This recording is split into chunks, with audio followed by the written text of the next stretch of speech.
ये जो एक बार हम सिलेबस पर नजर डालते हैं जो कैसे पढ़ा जाए मेंस का और नीट की, किस किस पार्ट से क्वेश्चन कैसे आते हैं, उसके बाद स्टार्ट करेंगे पढ़ना।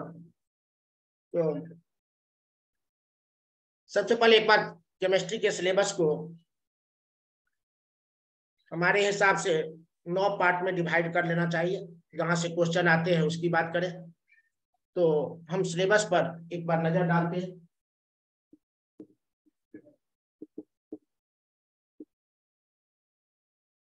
इसमें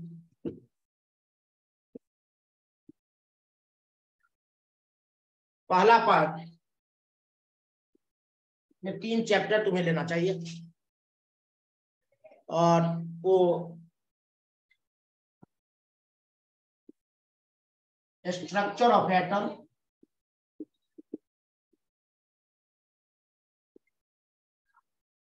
क्लासिफिकेशन ऑफ एलिमेंट्स,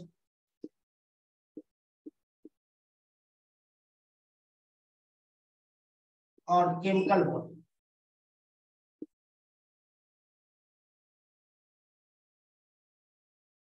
यहां से जेई में 3 क्वेश्चन, नीट में 4 से 5 क्वेश्चन वो फिक्स रहते हैं, जो आते ही हैं। तो इसलिए ज्वाइन कर लेती फ्री में। माइक ऑफ करो नेहा। दिख रहा है नहीं तो यहां से हम म्यूट कर देंगे सबको, एक बार सुनते जाओ। ये 3 बड़ा ही इंपॉर्टेंट है कंपटीशन के लिए, जहां से जेई में भी 3 क्वेश्चन, मिनिमम 3 क्वेश्चन रहेगा ही, नीट में 3 से 5 क्वेश्चन। दूसरा पार्ट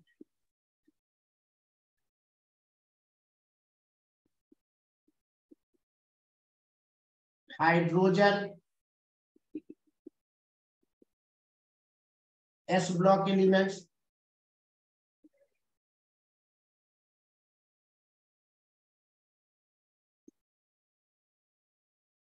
पी ब्लॉक एलिमेंट्स,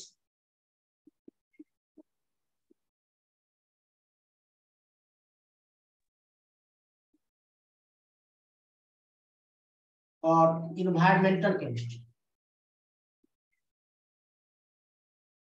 जो ट्रेंड देखा गया है, लगभग हर एक चैप्टर से क्वेश्चन रहते हैं, और किसी किसी को चैप्टर में मोर देन 1 क्वेश्चन भी होता है। Hydrogen, S block, P block और इन्वायरमेंटल केमिस्ट्री, एक क्वेश्चन तो फिक्स रहते हैं।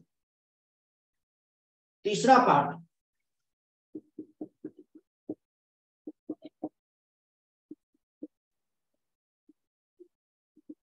Coordination chemistry,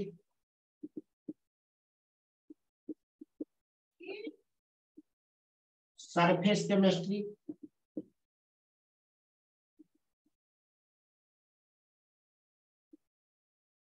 PN F block, और आइसोलेशन एंड एक्सट्रैक्शन।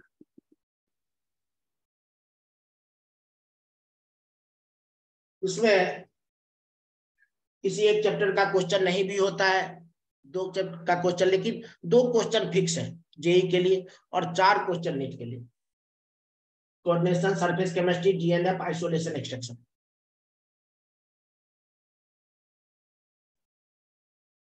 चौथे पार्ट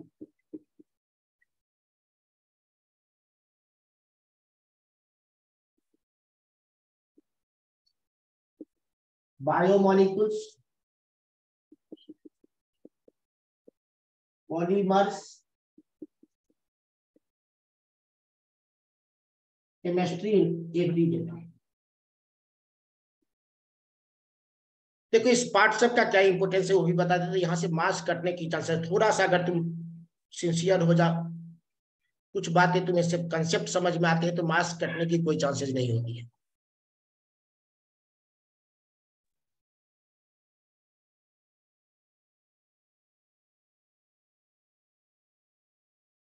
क्या आप लोगों को बोर्ड नहीं दिखाई पड़ रहा है क्या? दिख रहा है सर। हाँ?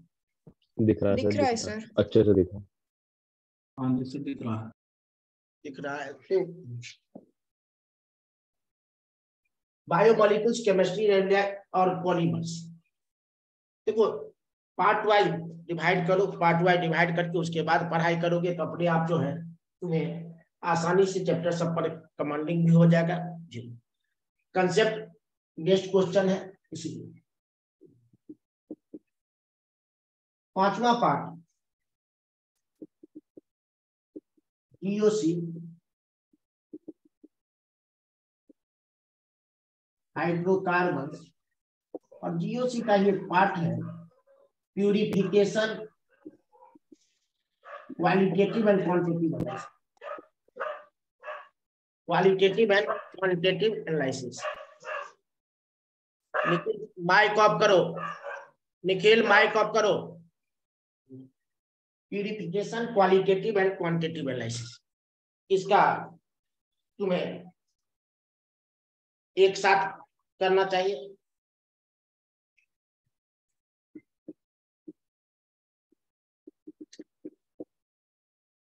स्टेट्स ऑफ मैटर,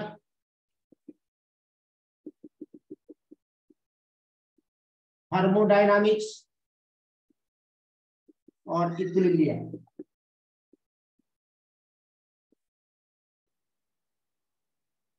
न्यूमेरिकल वाले में ये तीन सबसे इंपॉर्टेंट चैप्टर होता है नीट के लिए और मेंस के लिए, स्टेट्स ऑफ मैटर, थर्मोडायनामिक्स और इक्विलिब्रियम।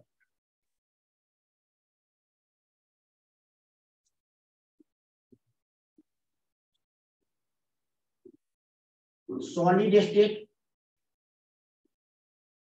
सॉल्यूशन, इलेक्ट्रोकेमिस्ट्री और काइनेटिक्स। एक साथ ट्वेल्थ के जो 4 चैप्टर है न्यूमेरिकल वाले उसको।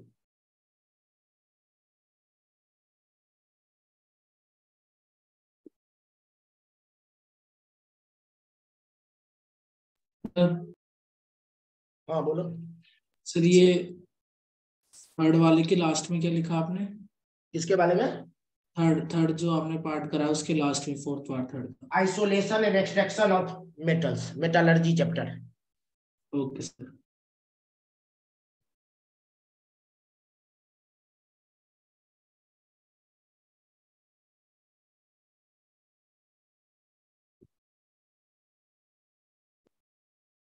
whole concept and stoichiometry,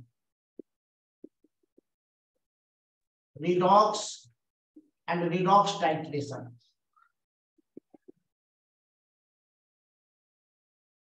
whole concept और रिडॉक्स का stoichiometry, redox and redox titration, और तीसरा एनालिटिकल केमिस्ट्री प्रैक्टिकल के बेस पर।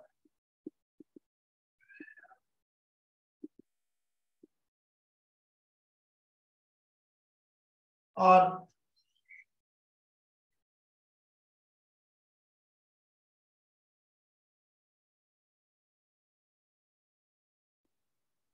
नाइन्थ पार्ट में ऑर्गेनिक जो 12 वाले हैं, फंक्शनल ग्रुप 1, 2, 3 और 4, इसको एक साथ कहीं से अब हम क्वेश्चन बताएंगे जब पढ़ाने लगे किस चैप्टर से हमें क्या करना चाहिए। लेकिन एक बात ध्यान में रखना, शुरू वाले जो पार्ट हम इंपोर्टेंस के हिसाब से ही लिखा है, जो कहां से मार्क्स नहीं कटने की चांसेस होती है। जब मान लो 25 क्वेश्चन मेंस में रहते हैं, 45 रहते हैं नीट में, अब क्वेश्चन पेपर का एनालिसिस करोगे केमिस्ट्री का तो 5 क्वेश्चन को अगर हम हटा दें मैक्सिमम, किसी भी सेट में बहुत टफ पेपर जिस साल आया तो मैक्सिमम 5 क्वेश्चन, 20 क्वेश्चन आसानी से, 20 क्वेश्चन मेंस में आसानी से बच्चे कर सकते हैं जो नॉर्मल पढ़ाई की। थोड़ा सा जिसको कंसेप्ट मालूम है 11th 12th का, वो भी केमिस्ट्री के 20 क्वेश्चन कर सकते। फिर भी हम लोग 10-12 क्वेश्चन ही पर अटक जाते हैं। क्यों अटकते हैं? तो बहुत ज्यादा पढ़ने लगते हैं। क्या होता है, कई बार बताया, दिमाग तो छोटा है, सिलेबस बड़ा है, उसमें सारी बातें नहीं आ पाती। तो हम उसी हिसाब से पढ़ाई करें जो हम कर पाए, ये बात है। तो किस चैप्टर में क्या पढ़े ये बात साथ में बताते चलेंगे। लेकिन ये मेंस के लिए हो या ये जो शुरू वाले 4-5 पार्ट है उसको अच्छे से कर लो। उसके बाद जो है नीट में 45 में से अगर देखो तो मैक्सिमम 5 क्वेश्चन 7 क्वेश्चन जो थोड़ा स्टैंडर्ड रहता है, तो नॉर्मल एनसीईआरटी बेस्ड क्वेश्चन रहते हैं, तो 40 क्वेश्चन तक बच्चे निकाल लेते हैं बढ़िया से। लेकिन पढ़ना क्या है, कैसे पढ़ा जाए, इसकी बात करते हैं। तो धीरे धीरे, आज तो पहला क्लास है, मैंने सोचा कुछ, सबसे पहली बात तो पूरे सारे चैप्टर को, ये फिजिक्स हो, केमिस्ट्री हो, मैथ हो या बायो हो, सबको एक जगह आपने ये, और जो चैप्टर एक टारगेट बनाओ, जैसे इस बीच में हमको कौन सा करना है, फिर टाइम कम है, अगर टारगेट नहीं रखोगे तो बहुत सारे चैप्टर तुम्हें छूटते चले जाएंगे। इसीलिए टारगेट बेस्ड पढ़ाई करो, जो हमें क्या क्या करना है, कैसे करना है। सिर्फ नंबर ऑफ क्वेश्चन करते चले जाओगे, कंसेप्ट नहीं होगा, तो उससे कोई फायदा नहीं होते हमारे हिसाब से। आज मैंने सोचा था कि क्लास का क्या प्लानिंग हमारा है, ये बात सुनो। सारे बच्चे को 12th क्लास भी, बोर्ड भी देना है, जो 24 से स्टार्ट होने वाला है, तो मैंने सोचा आज से 2-3 क्लास इस बीच में लेंगे, फिर जैसे 15 या 16 या 11 को पेपर हो जाता है, बाद से उसके बाद कंटिन्यू 2-2 घंटे की क्लास होगी, टिल आपके जो मेंस के पेपर 6 अप्रैल से स्टार्ट हो रहे हैं उसके। अब उसके बाद जो है फिर बैच कंटिन्यू ही रहेगा नीट वाले बच्चे के लिए, जो 7 मई को शायद पेपर है, तब तक के लिए ये बैच आपको मई तक चलेंगे। नीट वाले बच्चे के लिए तो 1 महीने एक्स्ट्रा भी टाइम है, मेंस वाले बच्चे के लिए कम टाइम है, तो उसको उसी टाइम में मैनेज करना है। नीट वाले के लिए सफिशिएंट टाइम है, वो आसानी से भी करेगा, आराम से भी करेगा, तो हो जाएगा।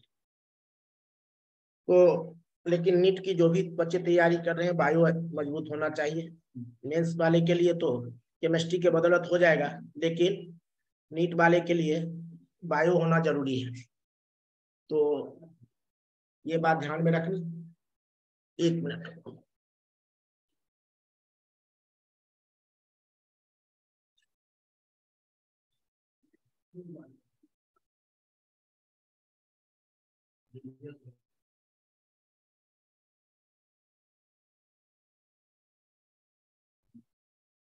आप मेंस में अच्छे मार्क्स केमिस्ट्री के बदौलत भी ला सकते हैं, लेकिन नीट के लिए बायो नहीं मजबूत नहीं रहेगा तो नहीं होंगे, इसीलिए उसमें गारंटी नहीं है।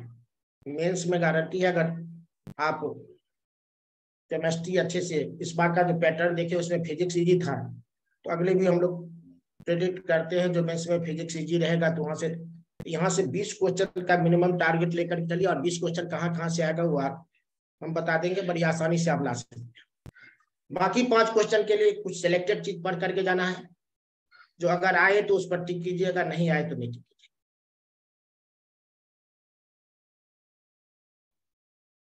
एक चैप्टर ऐसा स्टार्ट करें इस बीच में, वही चैप्टर से करेंगे जो 12th के बोर्ड का भी हो, और मेंस का भी हो, और नीट का भी हो। और इसी में हमने इस चैप्टर को लिया है, कोऑर्डिनेशन केमिस्ट्री। मेंस में देखा गया जो इस साल तो एक सेट में 3-3 क्वेश्चन कोऑर्डिनेशन के थे, 2 भी क्वेश्चन किसी में थे, किसी में 1 क्वेश्चन, तो हर एक सेट में था 2 भी क्वेश्चन थे, 3 बड़ा ही इंपॉर्टेंट नीट के लिए भी और मेंस के लिए भी। तो मैंने सोचा इसी कोऑर्डिनेशन केमिस्ट्री को आज हम थोड़ा सा डील करते हैं। स्टार्ट करें, कोई दिक्कत आप लोगों को, परेशानी तो बता सकते हैं। नहीं सर, ये जो आपने पार्ट वाइज डिवीजन किया इसमें जो पहला मतलब वैसे क्या है कि पहला पार्ट सबसे इम्पोर्टेंट, फिर ऐसे, या फिर कि मतलब ग्रुप वाइज डिवाइड? नहीं, देखो हमने ये क्या, देखो सारे जैसे ये 30 चैप्टर है, सर हर एक चैप्टर से क्वेश्चन नहीं रहता है, लेकिन कुछ चैप्टर है जहां से क्वेश्चन रहता ही है, तो उसके हिसाब से हमने इसको किया है, लिखा है। Okay sir.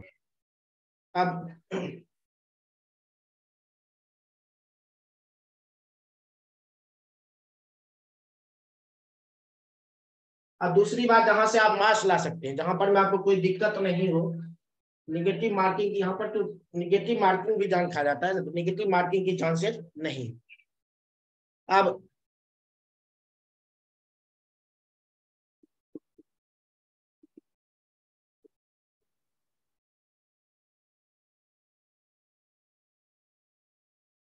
कोऑर्डिनेशन केमिस्ट्री, इसमें आपने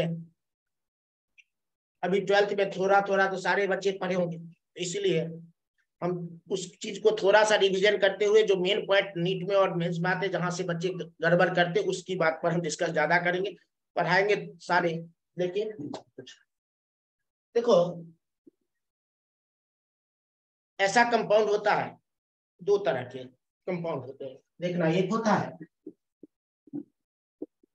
डबल और दूसरा होता है कॉम्प्लेक्स कंपाउंड, या इसकी कॉम्प्लेक्स कंपाउंड को कोऑर्डिनेशन कंपाउंड।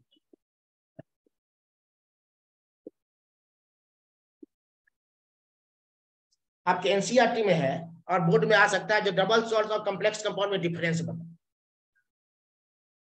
तो यहाँ पर हम बात कर रहे हैं जो डबल सॉल्ट क्या होता है, कॉम्प्लेक्स, दोनों एडिशन कंपाउंड होते हैं। एडिशन कंपाउंड में दो चीज को ऐड करके बनता है, लेकिन डबल सॉल्ट में जो आयंस होते हैं अपनी आइडेंटिटी लूज नहीं करता। अगर डिफरेंस पूछे बोर्ड में आ जाए जो डबल सॉल्ट्स और कोऑर्डिनेशन कंपाउंड के बीच में डिफरेंस बताओ, तो हमने क्लास में तुम्हें बताया था कि 100% डिसोसिएट हो जाता है, ये 100% डिसोसिएट नहीं होता है। इसमें आयंस अपनी आइडेंटिटी लूज नहीं करता है और इसमें अपनी आयंस आइडेंटिटी लूज कर देता है। जैसे Fe2+ है और एक कॉम्प्लेक्स बन गया FeCN6 और माइनस, तो उसमें Fe2+ की प्रॉपर्टीज नहीं आएगी। म्यूट हो जाओ दीपक, दीपक म्यूट हो जाओ। तो कोट के लिए क्या होता है, जो डिफरेंस बताओ किसका, तो डबल सॉल्ट और कॉम्प्लेक्स कंपाउंड का। तो ये 100% कंप्लीटली आयोडाइड हो जाता है, ये कंप्लीटली आयोडाइड नहीं होते हैं। इसमें आयंस अपनी आइडेंटिटी लूज नहीं करता, इसमें आयंस अपनी आइडेंटिटी लूज कर देता है। अब थोड़ा सा ऊपर जाते हैं, जहां से क्वेश्चन जी में और नीट में पूछे जाते हैं उसकी बात में। कॉम्प्लेक्स कंपाउंड का तो एग्जांपल अभी पूरा चैप्टर ही करेंगे। जैसे आपने पढ़ा था K4FeCl6, इसको अगर हम एक्वस सॉल्यूशन में डालें, पानी में डालें, ये टूटेगा 4K+ और FeCl6 4-। अब ये जो अंदर है इसको जो स्क्वायर ब्रैकेट में इसको कॉम्प्लेक्स आयन बोला जाता है और बाहर जो है उसको काउंटर आयन बोलते हैं। थोड़ा थोड़ा हम रिवीजन करते चलते हैं, बोर्ड का भी दोनों चीज पर। इसके अंदर भी हमने कहा था दो आयन है, कौन सा, Fe2+ है और 6Cl- है। लेकिन पानी में डालने पर Fe2+ अलग नहीं हुआ, माने ये Fe2+ आयन का टेस्ट नहीं देगा ये कंपाउंड, जबकि इसमें Fe2+ आयन है। यही हुआ जो ये जो आयन से अपनी आइडेंटिटी लूज कर देता है। अब ये जो कॉम्प्लेक्स आयन है जिसको स्क्वायर ब्रैकेट में ये रिप्रेजेंट किया गया, इस पूरे को कोऑर्डिनेशन इंटाइटी बोला जाता है। कुछ टर्म्स के बारे में, इसको क्या बोलते हैं, कोऑर्डिनेशन इंटाइटी बोला जाता है। इसके अंदर एक होता है सेंट्रल एटम, ये सब पढ़े हैं इसीलिए हम ज्यादा। ये जो Fe2+ हो गया ये होता है सेंट्रल एटम, उस टर्म्स के बारे में। और ये जो Cl- हो गया वो क्या हो गया, लिगेंड्स। इसके बारे में हम देखेंगे डिटेल में, लेकिन उससे पहले हम डबल सॉल्ट के कुछ एग्जांपल तुम्हें आना चाहिए जो उसमें कौन कौन से आयंस है इसकी बात। तो हम डबल सॉल्ट के 3 एग्जांपल तुम्हें स्पेशली अगर तैयारी करते हो तो आना चाहिए। एक तो मोहर्स सॉल्ट, फॉर्मूला सबका अभी हम बताएंगे। मोहर्स सॉल्ट, दूसरा कार्नेलाइट,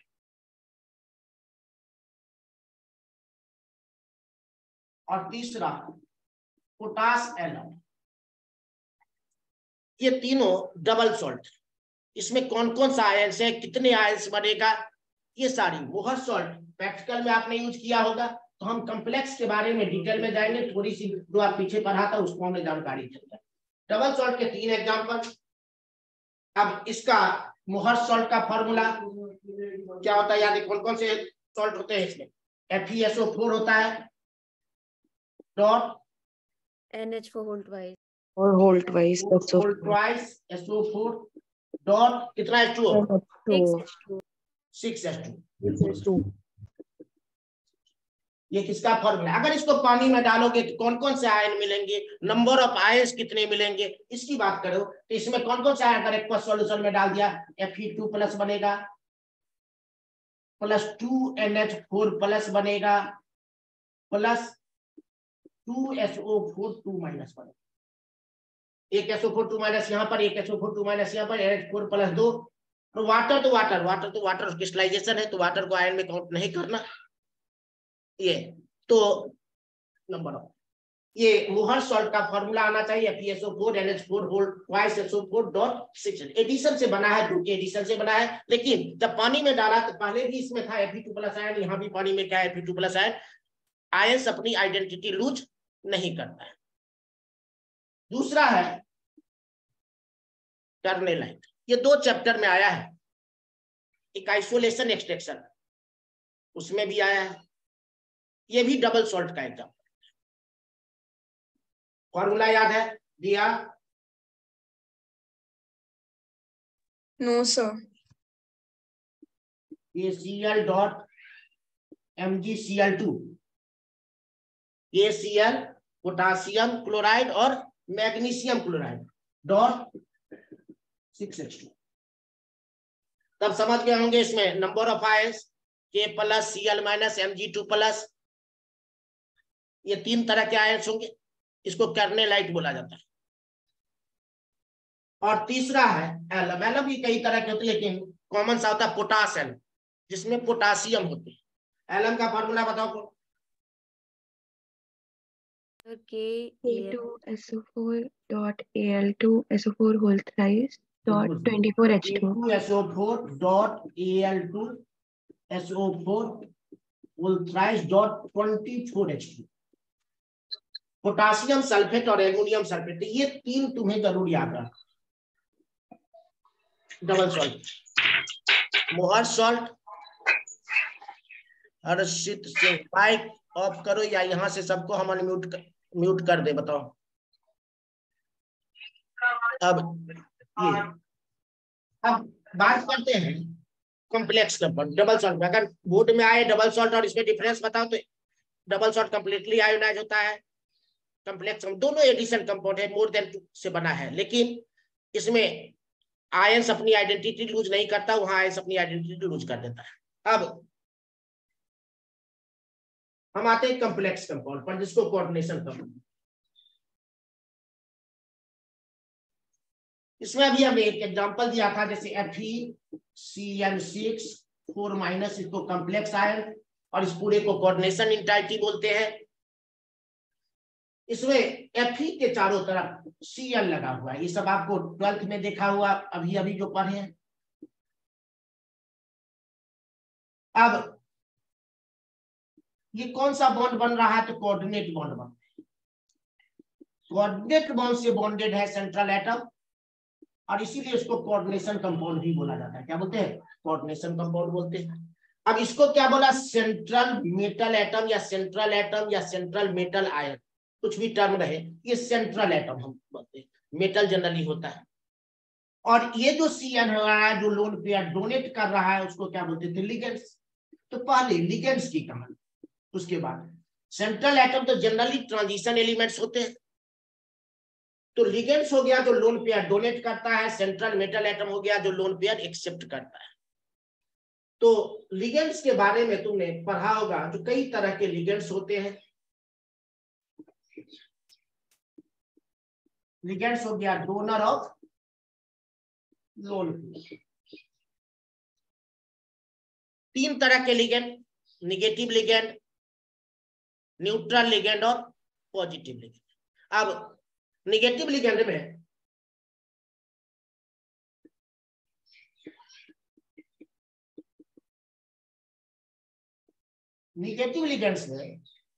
निगेटिव चार्ज होता है।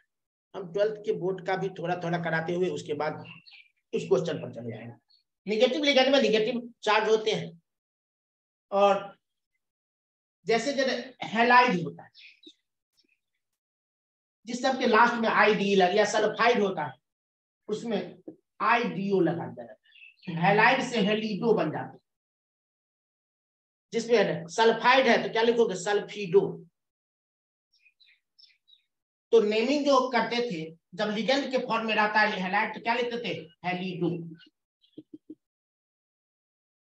हैलिडो का मतलब Cl माइनस होगा तो क्लोरिडो, Br माइनस होगा ब्रोमिडो, I माइनस होगा आइडिडो, मतलब हैलिडो लग, जिसमें आइट होता है लास्ट में, जैसे नाइट्राइट का नाइट्राइट आईटीओ लगा दिया। नाइट्रीटो, सल्फाइट तो सल्फीटो, सल्फेट तो सल्फेटो। तो ये सब निगेटिव लिगेंड होते हैं। एक्स माइनस हो गया, जैसे Cn माइनस हो गया, साइनो या साइनिडो। साइनाइड होता है तो साइनो भी कुछ बुक में लिखा, लेकिन साइनिडो आईडीओ लगा। NO2 माइनस होता है, नाइट्राइट होता है तो क्या लिखोगे? नाइट्रीटो। ये नेमिंग है जो तुम्हें आना चाहिए। सल्फाइट होता है SO3 माइनस तो क्या लिखो? आइट होता है सल्फीटो।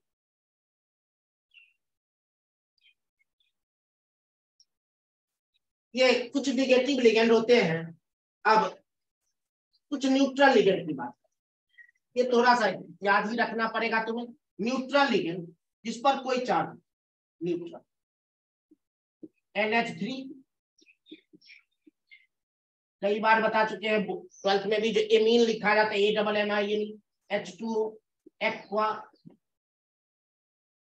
NO, नाइट्रोसिन, CO, कार्बोनिल, ये सब C6H5N, pyridine,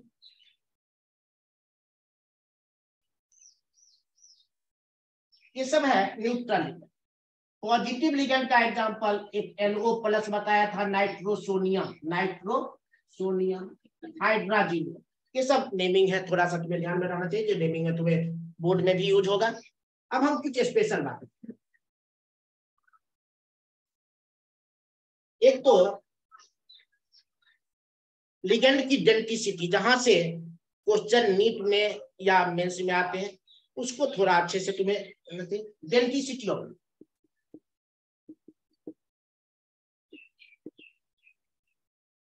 sites for donation of lone pair. एक कितना लोन पेयर डोनेट कर सकता है उसकी बात करते हैं।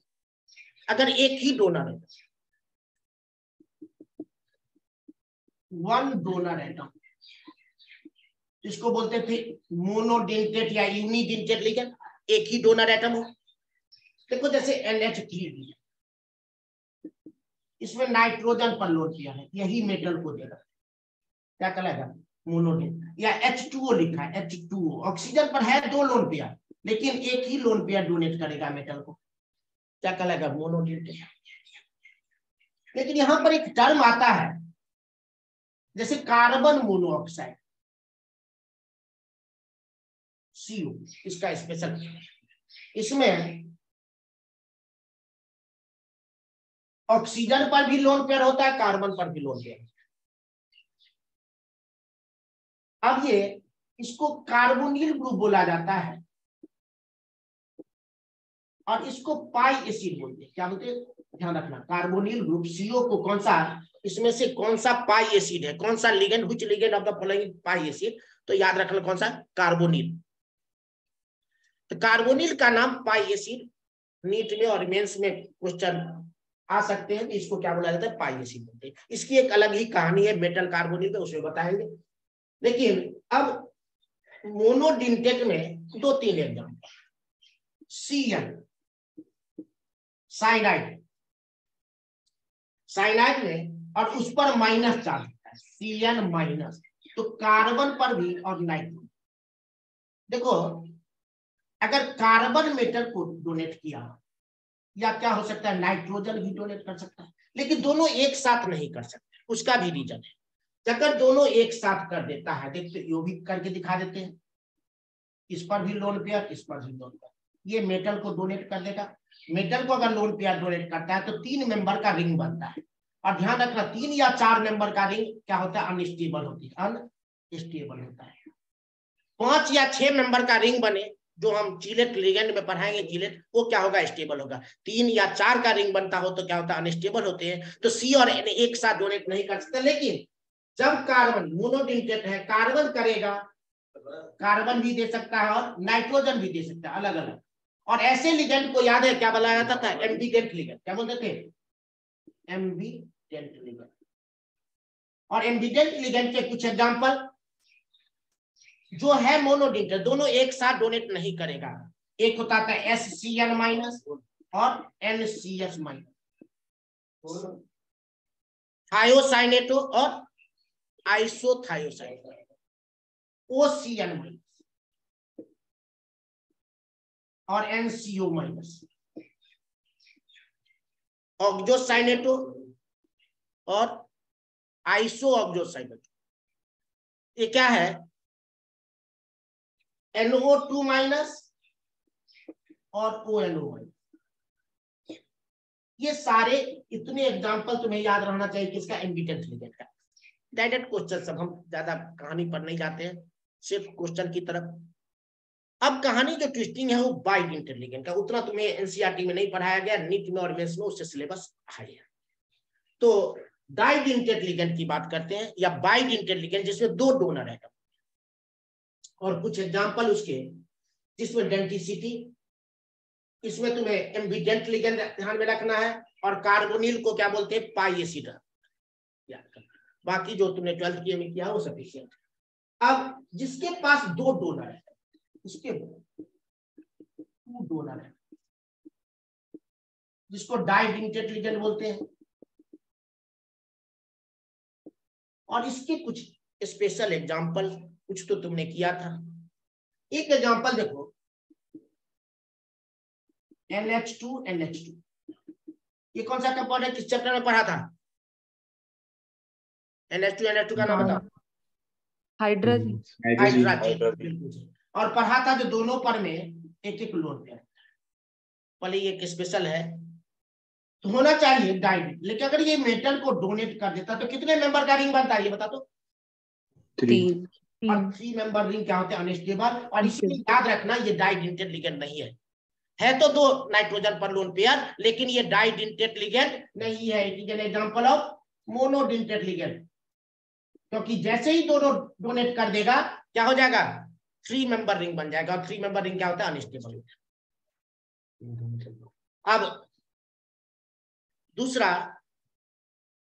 तो ये मोनोडेंटेट है, स्पेशली याद रखना ये बाइडेंटेट लिगेंड नहीं है।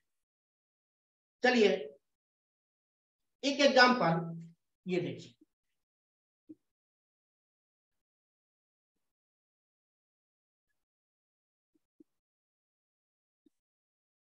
इस कंपाउंड का नाम होता है पिरिडीन। C5H5N लिखा हो तो पिरिडीन है, नाइट्रोजन पर लोन पेयर। ये लोन पेयर डोनेट कर सकता है। सिर्फ पिरिडीन भी क्या होता है, लेकिन ये हो गया मोनोडेंटेट लिगेंड। क्या हो गया, मोनोडेंटेट लिगेंड। अब एक और पिरिडीन का नाम बताते हैं,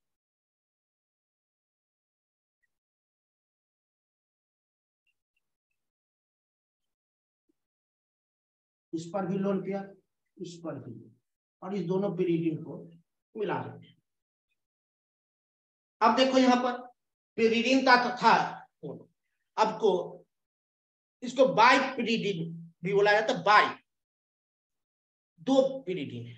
अब यहां पर अगर ये मेटल को डोनेट करता है तो रिंग देखना कितने मेंबर का बनता है, 1 2 3 4 5 मेंबर रिंग बन जाते हैं।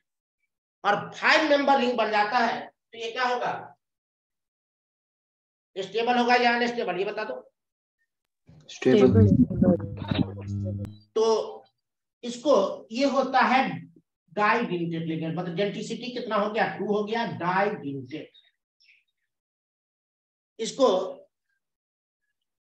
शॉर्ट में तुम्हें DIPY भी लिखा जाता है, और पिरिडीन सिर्फ हो तो PY लिखा जाता है, ये भी बात है। PY लिखा जाएगा तो क्या हो गया, पिरिडीन। DIPY लिखा दिया तो डाइपिरिन। और ये क्या है, किसका एग्जांपल है, ये डाइडेंटेट लिगेंड। एक और एग्जांपल देखो,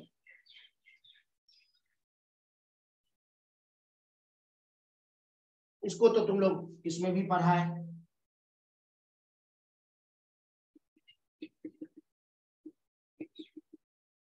कौन सा कंपाउंड है ये बताओ तो? Ethylene diamond. इथाइलिन डायमंड, बिल्कुल सही। CH2 CH2 NH2 NH2।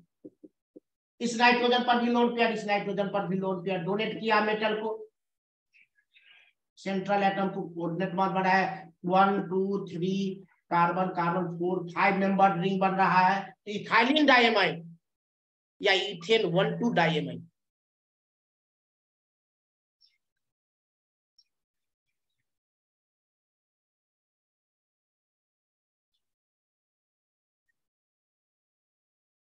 Hello, आवाज आ रही है? हाँ सर आ रही है। Yes sir. अब ये इथाइलिन डायमाइन, ये भी इसको EN लिखा जाता है। इथेन 1,2 डायमाइन या इथाइलिन डायमाइन, ये क्या है? डाइडेंटेट लिगेंड है। ये भी डाइडेंटेट का एग्जांपल है। एक और तुमने 12th में अभी पढ़ा होगा, ऑक्जेलेटो, ऑक्जेलिक एसिड से बना है। ऑक्जेलिक एसिड होता है COOH COOH, ये हो गया ऑक्जेलिक एसिड। इससे दोनों H हट गया, ऑक्जेलेट आए, और यहाँ पर इसको लिखा जाता है ऑक्जेलेटो, ऑक्जेलेटो। अब ये दोनों निगेटिव चार्ज का मतलब लोन पेयर, ये मेटल को डोनेट करेगा। अब देखो 1 2 3 4 5 मेंबर रिंग बन रहे हैं, और ऑक्जेलेटो भी क्या होगा? डाइडेंटेट लिगेंड। ऑक्जेलेटो भी क्या होगा? डाइडेंटेट लिगेंड। किसी को ग्लाइसिन का फॉर्मूला याद है? ग्लाइसिन के बारे में कुछ बता सकते हो? Name 1 amino acid which is optically inactive. Sir CONH2 और उसके साइन में लग। ग्लाइसिन एग्जांपल क्या था? ग्लाइसिन। एक ही एमिनो एसिड जो ऑप्टिकली इनएक्टिव होता है वो कौन सा होता है? ग्लाइसिन। और ग्लाइसिन का अगर एमिनो एसिड है तो उसमें तुम्हें ऐसे बताया था हमने, CH2 NH2 COH, और कहा था इसका नाम है ग्लाइसिन। अब इस नाइट्रोजन पर लोन पेयर है, इसको स्ट्रक्चर अगर बनाए तो CH2 ये कार्बन हो गया, ये CO- और ये हो गया NH2। इससे H प्लस हटा दिया। अब इस पर भी लोन पेयर, इस पर भी लोन पेयर। सेंट्रल एटम को डोनेट करेगा माइनस, मतलब ये इसको डोनेट करेगा। देखो रिंग 1 2 3 4 5 5 मेंबर रिंग बन रहा है, स्टेबल होगा। और ग्लाइसिन से बन रहा है ग्लाइसिनेटो नेटो, और इसको GLY लिखा जाता है। और ये भी इसका एग्जांपल है, डाइडेंटेट लिगेंड। एक और एग्जांपल,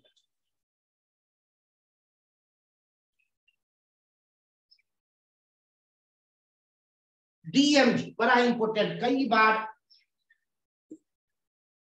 ये रिपीट हुआ है नीट में और मेंस में, क्योंकि निकल के साथ एक कॉम्प्लेक्स बनाता है रोजी रेड कलर का, प्रेसिपिटेट देता है, बहुत ही इंपॉर्टेंट है। इसका नाम डाइमिथाइल ग्लाइऑक्जेन, DMG, डाइमिथाइल ग्लाइऑक्जेन। क्या होता है ग्लाइऑक्जेन? ग्लाइऑक्जेन क्या होता है पहले हम ये बता देते हैं। CHO, इसका कॉमन नेम होता है ग्लाइऑक्जेन। मतलब C के साथ एक H लगा है, 2 कार्बन, इसका IUPAC नेम होगा इथेन 1,2 डाइअल। इसका कॉमन नेम होता है ग्लाइऑक्जेन, ग्लाइऑक्जेन। याद करो तो एल्डिहाइड कीटोन में अमोनिया डेरिवेटिव, ऑक्जाइन किस रिएक्शन से बनता था? ऑक्जाइन इसके साथ रिएक्ट कराते तो ऑक्जाइन का फॉर्मेशन होता है NH2, हाइड्रोक्सिलेमाइन। चलो यहाँ भी हम रिएक्ट करा देते हैं। NH याद नहीं करना, थोड़ा समझोगे तो नहीं तो रटते रटते परेशान हो जाओगे। NH2 H2O, ऐसे सारे अमोनिया डेरिवेटिव का एक ही जैसा रिएक्शन होता था। अब ये क्या बनेगा देखो, डाइमिथाइल ग्लाइऑक्जाइन बनेगा। सॉरी अभी ग्लाइऑक्साइड बना रहे डाइमिथाइल बाद में NOH CH double bond N ग्लाइऑक्साइड का ऑक्साइड बन गया ग्लाइऑक्साइड।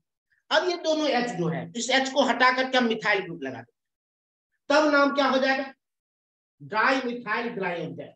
अब ये दोनों जो H था इस H को हटा देते हैं और लगा देते हैं क्या CH3 C यहां भी CH3 लगा दिया double bond NOH double bond NOH। अब इसका नाम हो जाएगा ड्राई मिथाइल ग्लाइऑक्साइड। ग्लाइऑक्साइड से ऑक्साइड बनाया ऑक्साइड के दो H हटा करके दो मिथाइल ग्रुप लगा दिया और इसी को मिलाया जाता है DMG।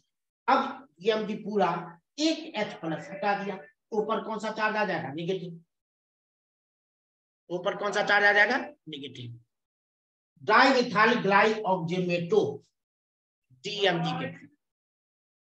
अब ये क्या होता है ये भी डाइडेंटेड लिगेंड ये भी डाइडेंटेड लिगेंड होता है और ये निकल के साथ कैसे करता है अभी हम एक स्ट्रक्चर बना करके तुम्हें समझा रहे हैं DMG का।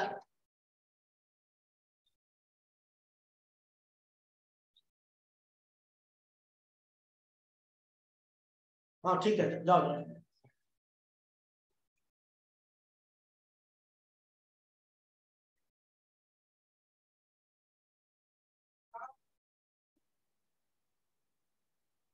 निकल का Ni2+ होता है और ये DMG सबका चार्ज भी ध्यान में रहना चाहिए। DMG का चार्ज कितना हो गया -, सब पर एक H हटा गए थे।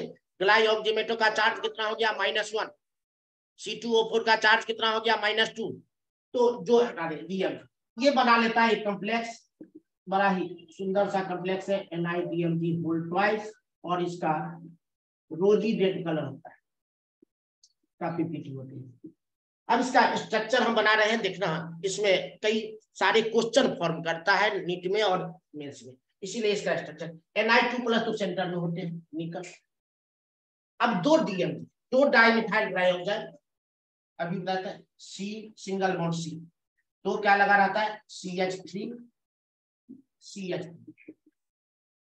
अब N डबल बॉन्ड N इसमें भी डबल बॉन्ड N याद आ रहा है एक तरफ OH था एक तरफ O-, एक तरफ OH और एक तरफ O-। ऐसा ही दूसरा हम बना लेते हैं इस साइड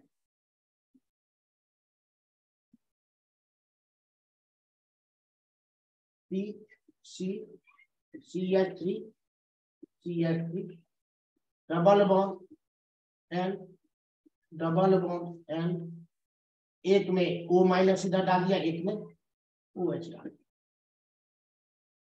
अब इस पर क्या क्वेश्चन बनेगा तो दो हमने ड्राई मिथाइल ग्लाइऑक्जेमेटो बनाया है और निकल को सेंटर में Ni2+ सेंटर में होगा। ये लोन पेयर डोनेट करता है इसको ये लोन पेयर ये डाइडेंटेड लिगेंड ये लोन पेयर डोनेट करता है इसको अब देखो अब जो कहानी है वो थोड़ी सी और भी अच्छी तो कितने रिंग का फॉर्मेशन होता है। एक तो डेंसिटी पता चल गया ये डाइडेंटेड लिगेंड ये OH O और H ऐसे हम लिख देते हैं और इस O- के बीच में हाइड्रोजन बॉन्ड इस OH और O- के बीच में क्या बन जाता है हाइड्रोजन बॉन्ड और इसी का क्या बताया था रोजी रेड PPT होता है। इसमें अगर रिंग देखोगे तो कितने रिंग का फॉर्मेशन हो रहा है हाइड्रोजन बॉन्डिंग भी है ध्यान रखिएगा बहुत ही इंपॉर्टेंट क्वेश्चन है ये। निकल का जो NiDMG जो रिंग बनता है दो ये तो दो रिंग इसके साथ बन गया दो हाइड्रोजन बॉन्डिंग के साथ रिंग का फॉर्मेशन हो जाता है। तो इसमें हाइड्रोजन बॉन्डिंग भी है और कोऑर्डिनेशन भी है।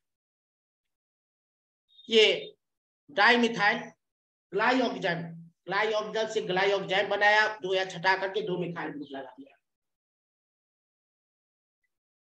ये डेंसिटी ऑफ लिगेंड चार्ट में ध्यान में रहना चाहिए। एक और कंपाउंड मिटा देते इसको DMG लिखा जाता है।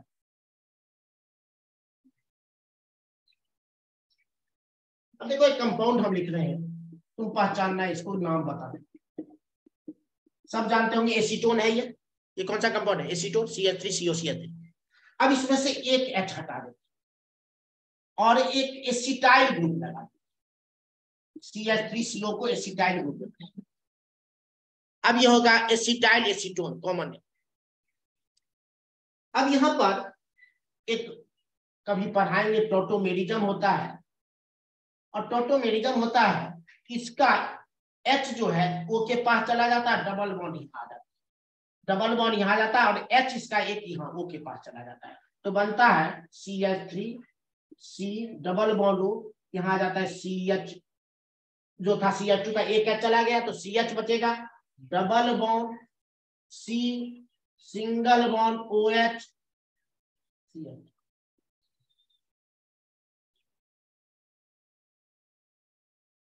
अब इससे एक H प्लस हटा, जो एसिटाइल एसीटोन था उससे एक H प्लस हटा दिया, एक H प्लस हटा दिया तो ये बन गया CH3CO CH double bond C O minus CH।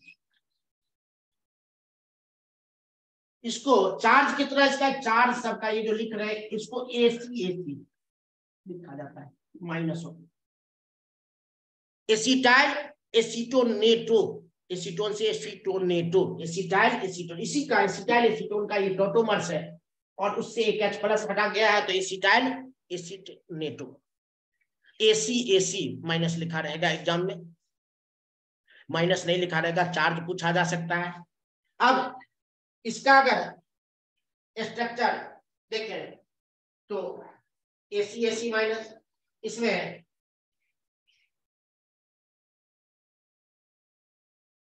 ये सब क्या है, डाई लिंकेज लिगेंड। अब इसमें वो ऑक्सीजन भी डोनेट कर सकता है, वो ऑक्सीजन भी डोनेट कर सकता है, AC माइनस। और एक पॉलीडेंटेट का एग्जांपल जो बार बार पूछा है, ये EDTA है, इसका चार्ज किसी को याद है EDTA का? 4-4-। इथाइल डाइअमाइड टेट्राएसिटेट, इसकी डेंसिटी याद है?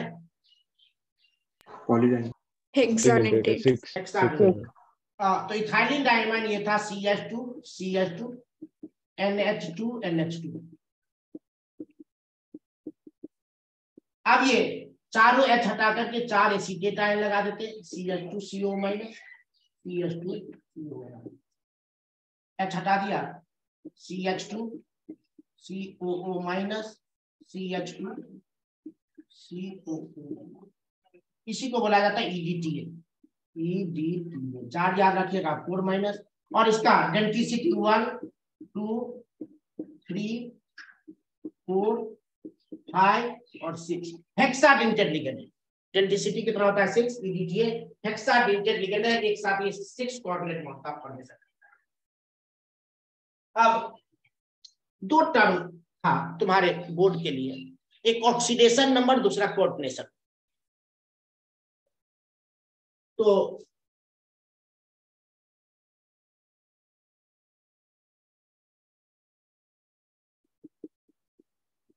ऑक्सीडेशन नंबर, इसी का नाम वर्नर्स ने दिया था प्राइमरी वैलेंसी। क्या नाम दिया था?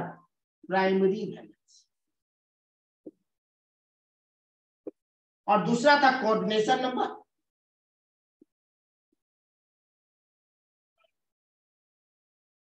इसको वर्नर्स ने क्या नाम दिया था? Secondary valency.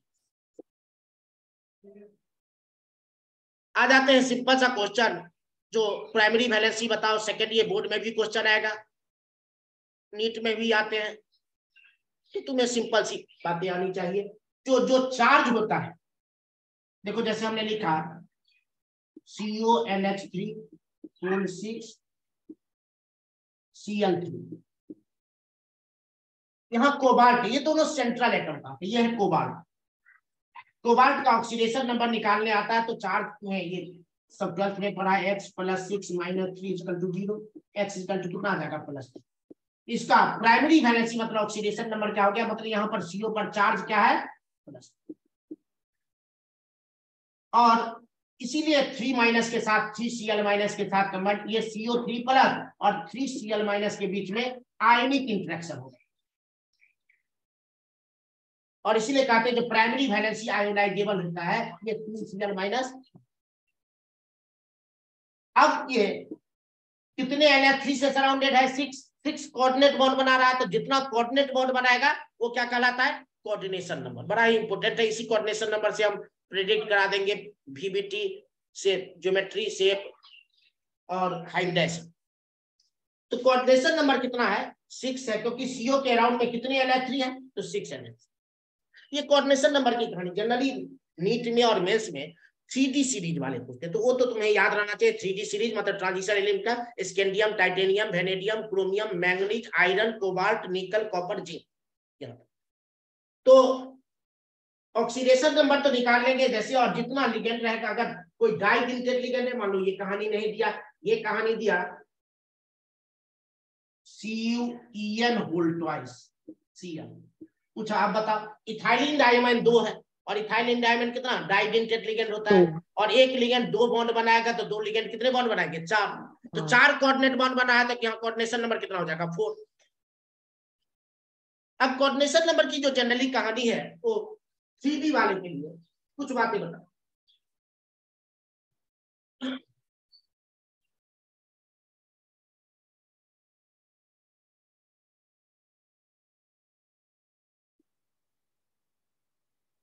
Three D series में बताते हैं scandium, titanium, vanadium, chromium, manganese, iron, cobalt, निकल, कॉपर, जिंक। 21 से 30 तक जनरली नीट में, मेंस में इसी के क्वेश्चन आते हैं, नीचे वाले कभी कभी आए हैं उसके बारे में। लेकिन इसकी चार्ज क्या होती है उसकी बात करते हैं। अगर ये सारे मेटल्स हैं, इसको हम M से डिनोट कर देते हैं। इस मेटल पर जब कभी 2+ charge, Sc2+, Ti2+, G2+, Cr2+, Zn2+, ये 2+ चार्ज होता है, तब इसकी कोऑर्डिनेशन नंबर कुछ भी हो सकता है, 4, 5, 6 कुछ भी हो सकता है। लेकिन एक बात फिक्स है, जब कभी इस मेटल पर 3+ चार्ज होगा, चार्ज ज्यादा होगा तो ये ज्यादा लिगेंड को अट्रैक्ट करेगा, तब कोऑर्डिनेशन नंबर कितना है, 6। तब कोऑर्डिनेशन नंबर कितना होता है, 6। और इसमें भी एक एग्जांपल खास करके याद रखना, इसको निकल, ये जो Ni2+ होता है, Na2+, ये जब 2 लिगेंड NH3 लिगेंड हो, NH3 और एक्वा H2, तब इसका कोऑर्डिनेशन नंबर 6 होगा 2+ में। अगर लिगेंड होता है NH3 H2O तो इसकी कोऑर्डिनेशन नंबर कितना होता है, 6। अगर इसका X- हो, Cn- हो, तब कोऑर्डिनेशन नंबर कितना होता है, 4।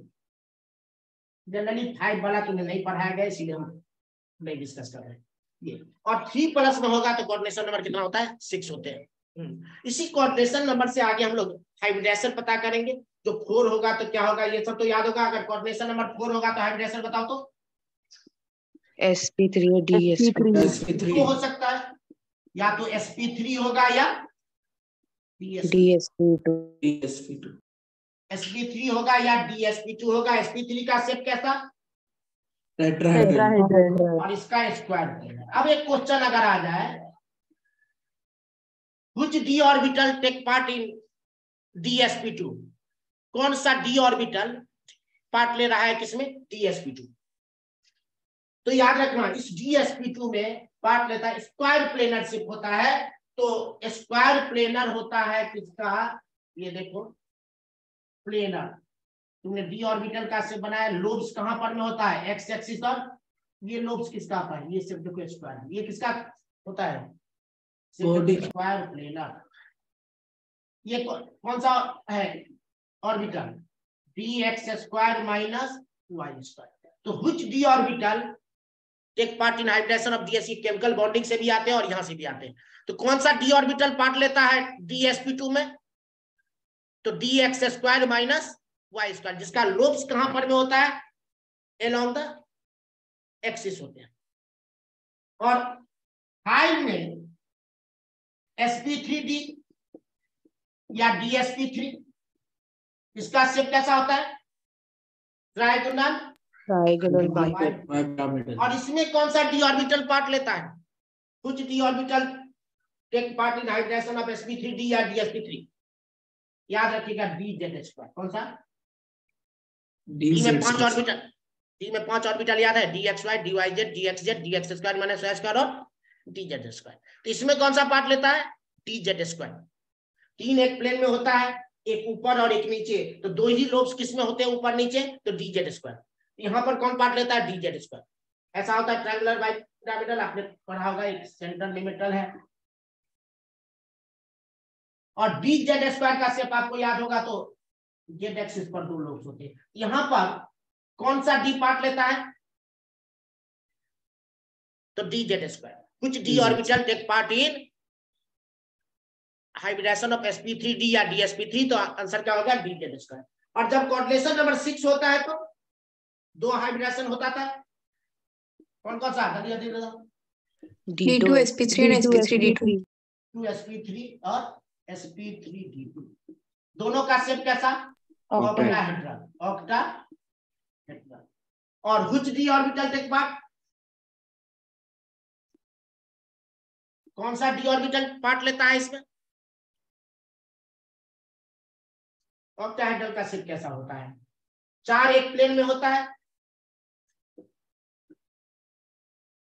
ऐसा along the lobes x axis y axis। ये कौन सा होगा, dx square y square, dx square minus y square. और एक ऊपर होता है, एक नीचे, ऊपर नीचे किसका होता है, dz स्क्वायर। इसमें इस दोनों में कौन पार्ट लेता है, तो dx square minus y square और 2 डी ऑर्बिटल और dz स्क्वायर। तो d2 sp3 में कौन सा डी ऑर्बिटल पार्ट लेता है, तो dx square minus y square, और ऊपर नीचे कौन सा, ऊपर नीचे होगा वो dz स्क्वायर। तो ये याद रखें, केमिकल बॉन्डिंग से भी क्वेश्चन आते हैं और यहाँ से भी आते हैं। तो कौन सा डी ऑर्बिटल, तो अगर कोऑर्डिनेशन नंबर 4 होता है तो या तो ये भी बताएंगे, जब 4 में किसकी, बड़ा सिंपल कर देंगे CFT के द्वारा, दो किसका टेट्राहेड्रल होगा, किसका स्क्वायर प्लेनर होगा, कौन इनर डी कम्प्लेक्स होगा, कौन आउटर डी कम्प्लेक्स होगा। पहले तो अभी हम बॉक्स बना करके पढ़ते थे, क्लास जो एक्सप्लेन करने के लिए पूछेगा बोर्ड में, लेकिन यहाँ पर में हम डायरेक्ट मेथड तुम्हें बता देंगे, जो तुम देखते ही कम्प्लेक्स बता दोगे तो कौन सा होगा। तो हम कोऑर्डिनेशन नंबर की बात कर रहे थे, कोऑर्डिनेशन नंबर 4, 5, 6 जनरली तुम्हें पढ़ाया गया 4 और 6 के लिए। 4 में 2 हो सकता है sp3d sp2, और 6 में भी 2 हो सकता है d2 sp3 sp3d। यहाँ शेप तो चेंज हो जाते हैं, लेकिन यहाँ शेप चेंज रहता है, सेम रहता है, लेकिन एक को बोला जाता है, इसमें अंदर वाला डी पार्ट लेता है, इसमें बाहर वाला, इसको इनर डी कम्प्लेक्स बोलते हैं, इसको आउटर डी कम्प्लेक्स। अब एक और टर्म जो एनसीईआरटी में नहीं है उसकी बात करते हैं, उससे रिलेटेड क्वेश्चन। एक होता है इफेक्टिव एटॉमिक,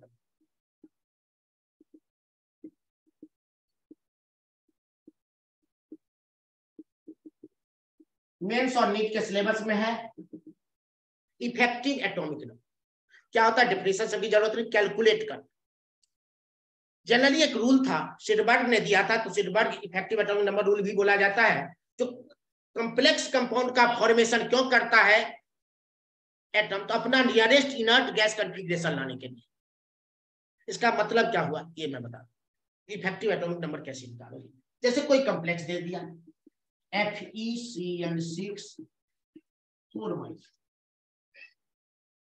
अब इफेक्टिव एटॉमिक नंबर ये आप निकालोगे कैसे, तो is equal to atomic number of central atom Z minus oxidation number plus coordination number, या 2 इंटू कितना कोऑर्डिनेशन नंबर। अब इतना झंझट में नहीं पढ़ो, डायरेक्ट इफेक्टिव एटॉमिक नंबर। अब ये भी पूछ रहा है वैसे जो ये लिखना है या नहीं लिखना है, तुम्हारी मर्जी, लिखना है तब भी लिखो, नहीं लिखना है तब भी नहीं लिखो, ये तो तुम्हारी मर्जी है, जो लिखोगे कि नहीं लिखोगे। नहीं लिखोगे तो एक बार फिर से वीडियो देखना पड़ेगा, और लिखना तो एक बार जिंदगी में चाहिए ही कभी ना कभी। अब आयरन का एटॉमिक नंबर तुम्हें मालूम होगा कितना है 26। इस पर चार्ज देखो तो oxidation number x -6 is equal to -4, तो x इक्वल टू कितना हो गया +2, तो 2 माइनस कर दिया। अब CN6 है तो 2 × 6 कितना हो गया देखो तो 24 + 12 कितना 36। आयरन का नियरेस्ट इनर्ट गैस कौन सा होता है 36 कोई इनर्ट गैस है बताओ। हीलियम, नियन, आर्गन, क्रिप्टन, ये किसका कितने इलेक्ट्रॉन होंगे क्रिप्टन। नोबल गैस का कंफिग्रेशन आ गया तो स्टेबल होना, ऐसा नहीं कुछ एक्सेप्शन भी, अगर वो नोबल गैस कंफिग्रेशन नहीं आता है तो अनस्टेबल होता है। वो क्या करता है वो भी बात देखेंगे, लेकिन पहले जो अब ये सिंपल सी बात समझो, जो कॉम्प्लेक्स बनाने के बाद टोटल नंबर ऑफ इलेक्ट्रॉन कितना हो गया सेंट्रल एटम पर, वही कहलाता है इफेक्टिव एटॉमिक नंबर। आयरन का टोटल इलेक्ट्रॉन था 26, उस पर Fe2+ आ गया, Fe2+ आया ना, इसका मतलब उसने 2 इलेक्ट्रॉन लूज कर दिया था तो 24 था, और 6 लिगेंड उसको 2 इलेक्ट्रॉन दे रहा है तो 6 × 2 = 12, तो टोटल 24 उसका अपना था और 12 इलेक्ट्रॉन आ रहा है कैसे 6 लोन पेयर से कितने इलेक्ट्रॉन हो जाएंगे 12, तो कितना हो जाएगा 24 + 12, मतलब कॉम्प्लेक्स बनाने के बाद सेंट्रल एटम का टोटल नंबर ऑफ इलेक्ट्रॉन कितना है वो उसका क्या कहलाता है इफेक्टिव एटॉमिक। इसका बेस्ट एप्लीकेशन होता है मेटल कार्बोनिल। मेटल कार्बोनिल अभी थोड़ी देर में हम मेटल कार्बोनिल के बारे में बताएंगे, पढ़ती है। तो इफेक्टिव एटॉमिक नंबर कोई जैसे तुम्हें पूछ दिया CONH3 6 3+, इसका कोबाल्ट का एटॉमिक नंबर कितना होगा 27, चार्ज +3 आया, इसका मतलब 3 इलेक्ट्रॉन से भी लूज कर दिया तो -3, और 6 अगर 3 2 इलेक्ट्रॉन दे रहा है तो 6 × 2 कितना हो जाएगा 12, कितना हो जाएगा देखो 36। स्टेबल किसकी कॉन्फ़िगरेशन आ गया इनर्ट गैस 2 10 याद है 18 36 54 86 हीलियम, नियन, आर्गन, क्रिप्टन, जेनन, रेडन। तो ये तो जब ये सिडबर्ग का रूल था कि effective atomic number inert gas nearest inert gas की तरह लाने के लिए क्या करता है वो उतने ही बॉन्ड से कनेक्ट होता है।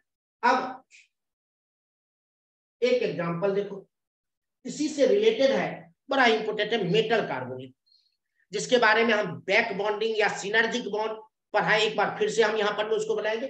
जो इसका बेस्ट एप्लीकेशन कहां पर होता है तो मेटल कार्बोनिल MCOX। सर ये बैक बॉन्डिंग के लिए पढ़ा रहे हैं मेटल कार्बोनिल MCO, कार्बोनिल जिसमें CO X as ligand, CO मतलब carbon monoxide, X as ligand इसको बोला जाता है। इसको पाई एसिड भी बोलते हैं, याद रखना पाई एसिड भी बोला जाता है। इसमें एक स्पेशल टाइप की बॉन्डिंग होती थी, हम बोर्ड के क्वेश्चन में कराए हुए explain the bonding in metal carbonyl. इसको याद है first overlapping takes place between pi bonded ion vacant d orbital.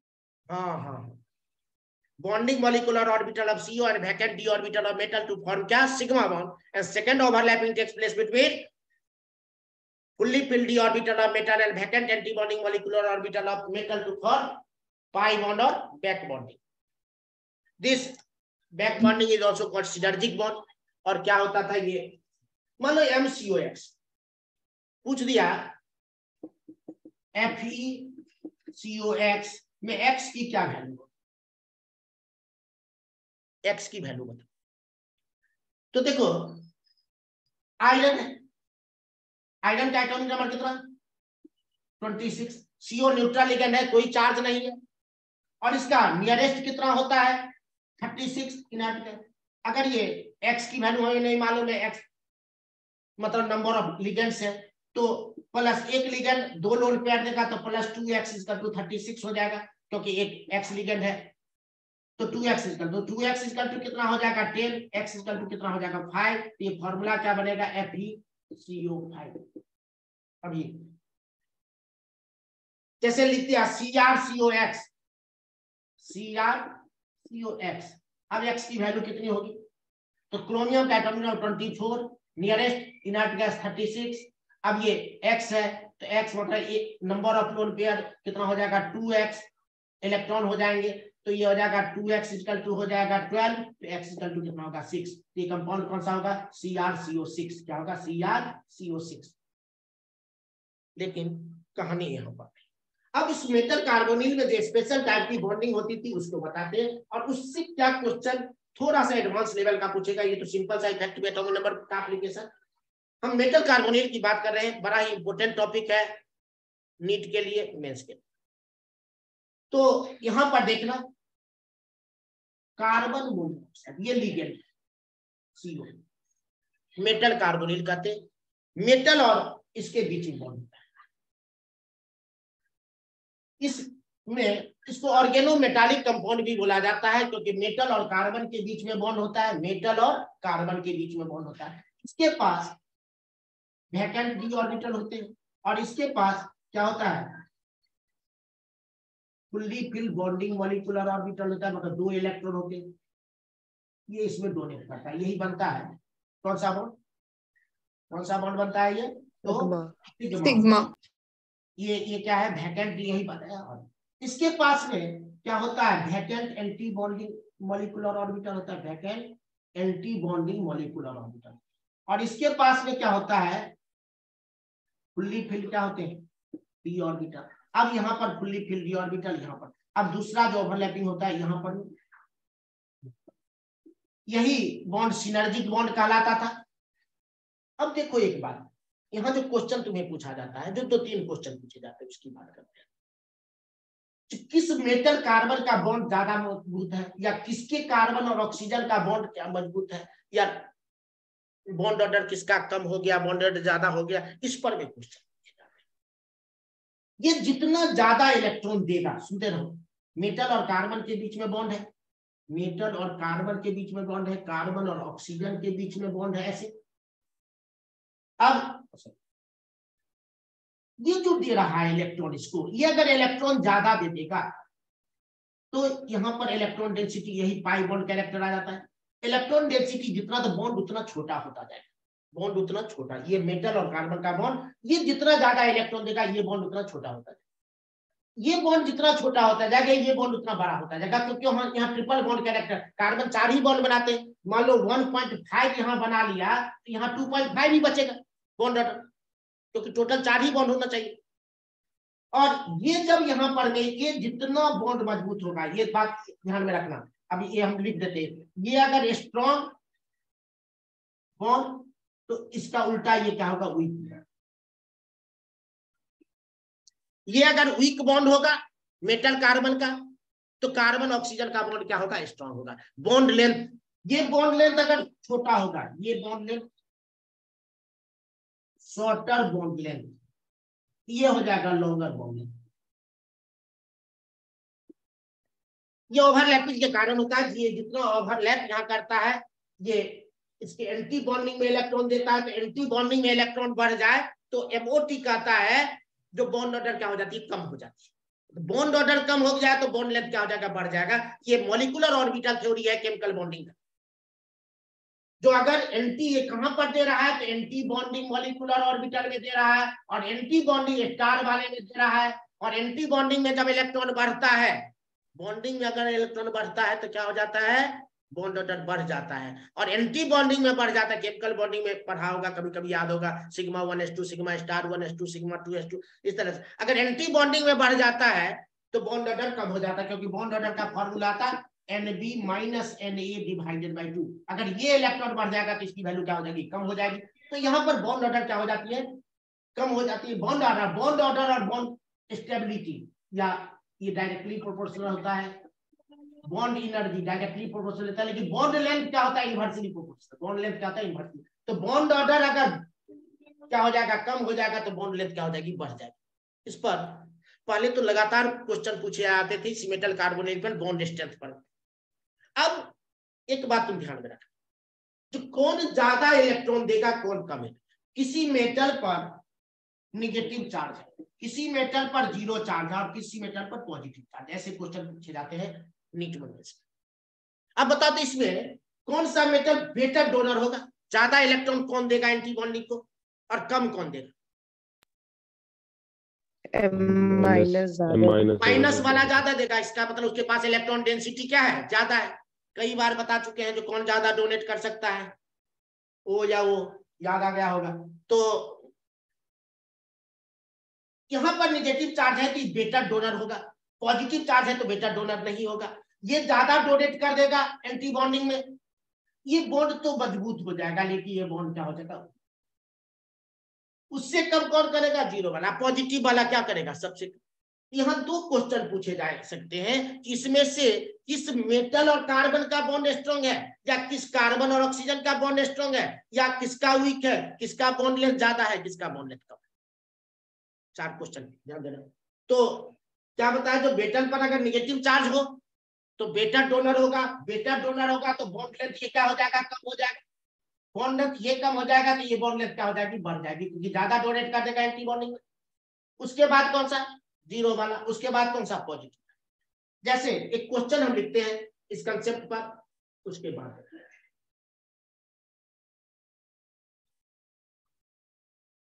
मैंने तुम्हें बताया है जो मेटल कार्बन बॉन्ड, ये शॉर्टर, तो CO बॉन्ड लॉन्गर, ये लॉन्गर, ये क्या होगा, शॉर्टर। लंबा बॉन्ड वीक होता है। तीसरी बात बताया जो कब स्ट्रेंथ, कौन मेटल ज्यादा डोनेट करेगा, तो metal carbon bond strength, metal carbon bond strength M-, फिर M0, फिर M+, क्योंकि ये ज्यादा डोनेट करेगा, ये उससे कम, ये सबसे। तो CO bond order, bond strength, जब ये शॉर्टर बॉन्ड होगा तो मजबूत होगा, तब क्या इसका उल्टा ऑर्डर हो जाएगा, क्या हो जाएगा, M-, M0, M+। Bond strength मजबूत हुआ मतलब बॉन्ड छोटा हो गया, बॉन्ड स्ट्रेंथ मतलब स्मॉलर। अब इसमें एक क्वेश्चन कर, इसी क्वेश्चन में हम सबमिट करते हैं, strongest CO bond in, strongest CO bond in, हम कॉम्प्लेक्स लिख रहे हैं,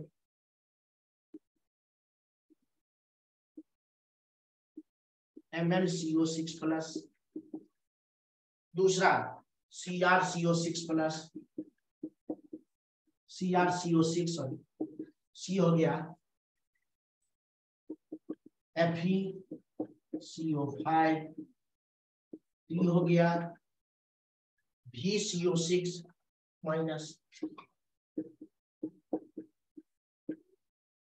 बता दो इसमें CO का बॉन्ड सबसे स्ट्रॉन्ग, सॉरी हाँ, स्ट्रॉन्गेस्ट CO बॉन्ड किसमें होता है, ये क्वेश्चन।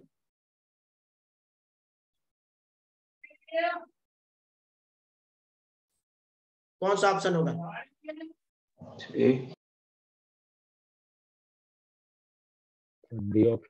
सर A होगा। ये होगा, सिंपल सी बात है, सिर्फ बड़ा इजी सा कंसेप्ट है। मेटल क्या कहा है, बॉन्ड स्ट्रेंथ M+ का ज्यादा होता है। यहाँ पर मैग्नीज का ऑक्सीडेशन नंबर निकालो, X + 0 = +1, तो यहाँ क्या होगा, Mn+1। यहाँ क्या होगा, X + 0 = 0, तो Cr का 0, Fe का क्या होगा, Cr का 0, Fe का भी क्या हो जाएगा, 0, और यहाँ वेनेडियम का कितना होगा, -1। अब वो कंसेप्ट वहां पर में देखो, पूछा जा रहा है CO का बॉन्ड सबसे स्ट्रॉन्गेस्ट किसमें है, तो CO बॉन्ड स्ट्रेंथ किसमें ज्यादा होगा, जिसमें डोनेशन, ये बॉन्ड मजबूत हो जाएगा तो ये बॉन्ड क्या हो जाएगा, कमजोर, ये कमजोर हो जाएगा तो ये मजबूत। सबसे कम डोनेट कौन करेगा, Mn+, क्योंकि पॉजिटिव चार्ज है, पॉजिटिव चार्ज है, ये शॉर्टर, ये भी, ये स्ट्रॉन्गर होगा तो ये क्या होगा, वीकर, उल्टा ये वीकर होगा। तो अब ये बात देखो, यहाँ सबसे कम डोनेट कौन करेगा, पॉजिटिव वाला। डोनेट कम करेगा तो ये बॉन्ड लेंथ क्या होगा, कम, मतलब बड़ा होगा, तो ये बॉन्ड लेंथ क्या होगा, छोटा होगा। ये सबसे, अगर इसी में पूछ देता वीकेस्ट CO बॉन्ड तब किसका होगा, जल्दी बता, D ऑप्शन। वीकेस्ट का कौन सा, वीकेस्ट कौन सा होगा, D ऑप्शन। अब इसी क्वेश्चन में पूछ देता जो strongest metal carbon bond, D strongest metal carbon. इसी क्वेश्चन डी बदल ऑप्शन। डी ऑप्शन डी हाँ? ऑप्शन डी ऑप्शन होगा सर, तब डी वेनेडियम। ऑप्शन हो जाता। समझ में बात आ रही है? मतलब क्या कंसेप्ट क्या था, जो ये जितना ज्यादा डोनेट करेगा बॉन्ड उतना छोटा होगा, बॉन्ड उतना मजबूत होगा, ये बॉन्ड उतना बड़ा हो जाएगा, क्योंकि एंटी बॉन्डिंग में इलेक्ट्रॉन जाएगा तो बॉन्ड ऑर्डर क्या हो जाएगी। अब इसका एक और एप्लीकेशन बड़ा ही इंपॉर्टेंट है, ये देखो।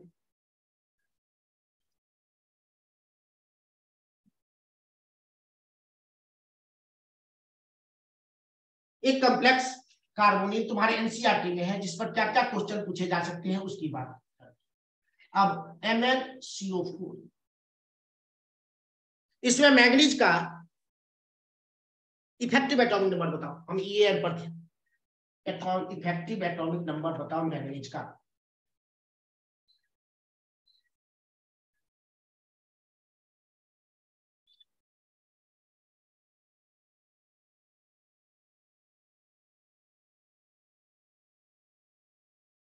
सर 31 है मैंगनीज का एटॉमिक नंबर 25। चार्ज कितना, 0। CO 4, CO कितना 4, तो 4 2 जा कितना हो जाएगा, 4 2 जा 8, कितना होता है 33 होता। अगर इसको 5 कर देते MnCO5, अब बताओ इफेक्टिव एटॉमिक नंबर 25 और 5 2 जा कितना होता है 35।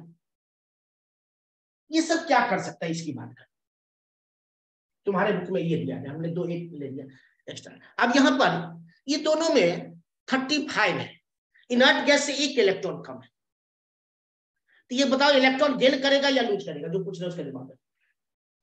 गेन करेगा। गेन कर लेगा। और क्या बना देगा MnCO5 नेगेटिव चार्ज। अच्छा, इलेक्ट्रॉन गेन करना ऑक्सीडेशन कहलाता है या रिडक्शन कहलाता है, जो पूछ रहे हैं उसका जवाब दे। इलेक्ट्रॉन गेन करना रिडक्शन। रिडक्शन। इसका क्या हो रहा है, रिडक्शन। इसका क्या हो रहा है, रिडक्शन। बताओ ये कौन सा एजेंट होगा, कौन सा एजेंट होगा। Why MnCO5 is a good oxidizing agent? सिटबर्ग के इफेक्टिव एटॉमिक नंबर से हम देख रहे हैं इसका इलेक्ट्रॉन क्या है, कम है। 1 इलेक्ट्रॉन ये क्या करता है, गेन करता है, तो इलेक्ट्रॉन गेन करना क्या कहलाता है, रिडक्शन।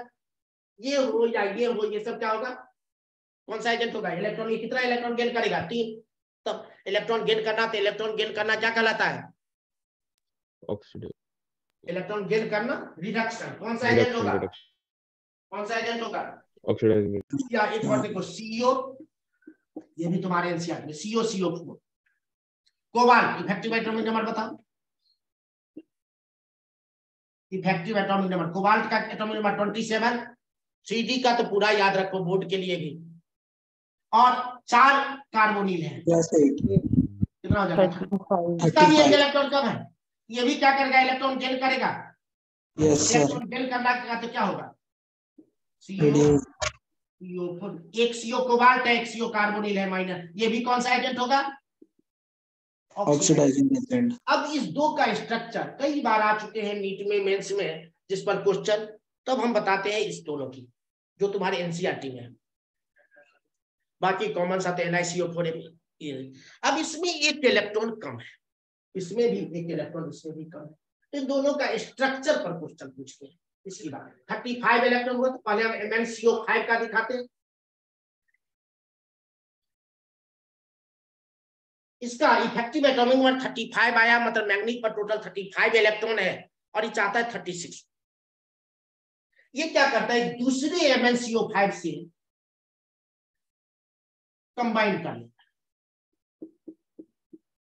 इसके पास भी 35 था, इसके पास भी 35 था, एक इलेक्ट्रॉन की दोनों ने शेयरिंग कर लिया, तो शेयरिंग उसका भी 36 हो गया, इसका भी 30। मतलब ये डाइमर का फॉर्मेशन, ये किसका फॉर्मेशन कर लेता है, डाइमर का।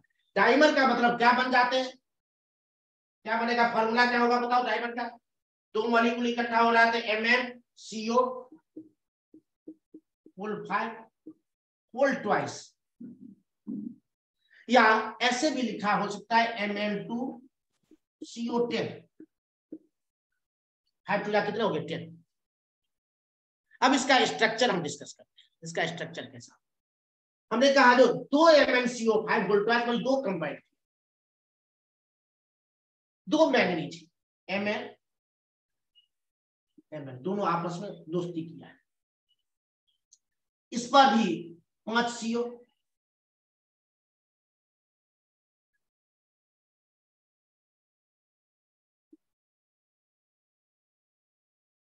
और इस पर भी 5 CO लगा दो।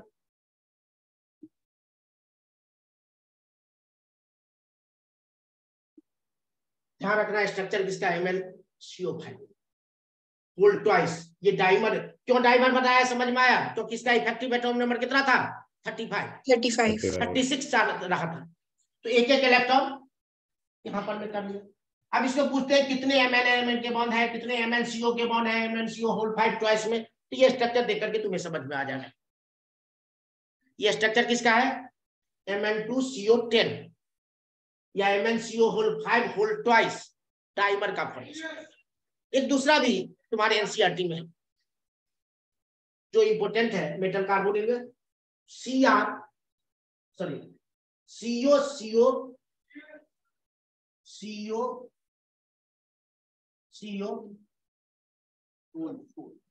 ये भी बताया था, इससे इफेक्टिव एटॉमिक नंबर कितना आता है। अब इसमें भी 35 होता है, तो ये भी क्या बना लेता है, डाइमर का फॉर्मेशन कर लेता है। लेकिन इसका स्ट्रक्चर में और भी कहानी है, ध्यान देना। इसमें भी CO के साथ कंबाइन करते हैं 4 कार्बोनिल। ये CO स्मॉल CO है, ये स्मॉल CO 4 इस पर में भी है, 4 इस पर। अब इस एक CO होते, ध्यान दीजिएगा इस स्ट्रक्चर को, एक CO कार्बोनिल, ये CO ब्रिज बॉन्ड बनाएगा, इसको ब्रिज बॉन्डेड क्या कहते हैं, इसको ब्रिज बॉन्डेड। एक एक CO दोनों। अब बाकी कितना CO बच जाएगा? 3।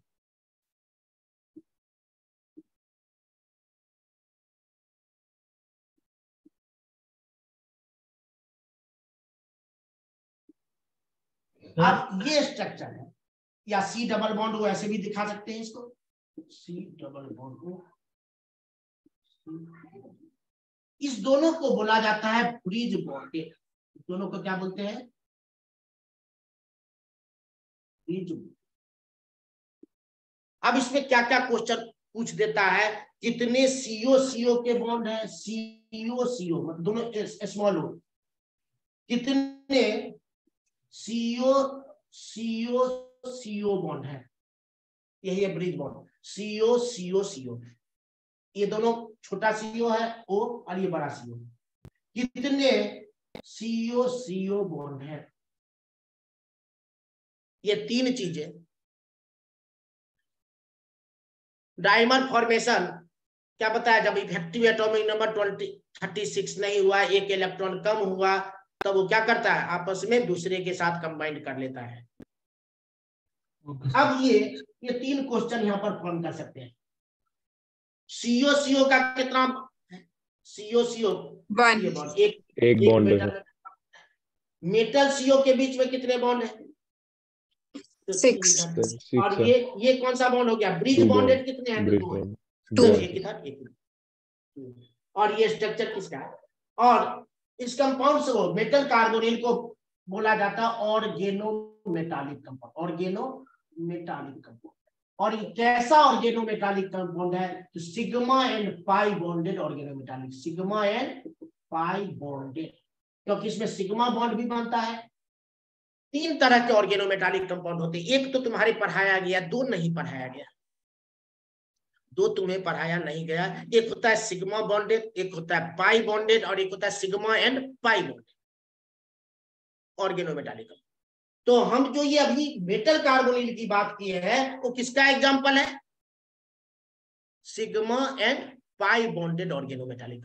इसमें सिग्मा बॉन्ड भी बनता है और पाई बॉन्ड भी बनते हैं। इसी पाई बॉन्ड को सिनर्जिक बॉन्ड कहते हैं, वो स्ट्रेंथ देता है किसके, मेटल का। जितना ये ओवरलैपिंग ज्यादा होता है मेटल कार्बन का बॉन्ड उतना ज्यादा क्या हो जाता है, स्ट्रॉन्ग। इसमें सर किसी क्या को करता दिक्कत है है तो सर, पूछ सकते हैं, एक बार रिपीट कौन कर। सा बॉन्ड स्ट्रॉन्ग होगा, कौन सा बॉन्ड वीक होगा। जितना ज्यादा ओवरलैपिंग होगा मेटल कार्बन का बॉन्ड उतना ज्यादा क्या हो जाएगा, स्ट्रॉन्ग, और कार्बन ऑक्सीजन का बॉन्ड उतना क्या हो जाएगा, वीक, उल्टा। कोई प्रॉब्लम इसमें, कोई प्रॉब्लम है किसी को, या बिल्कुल समझ में नहीं आ रहा है?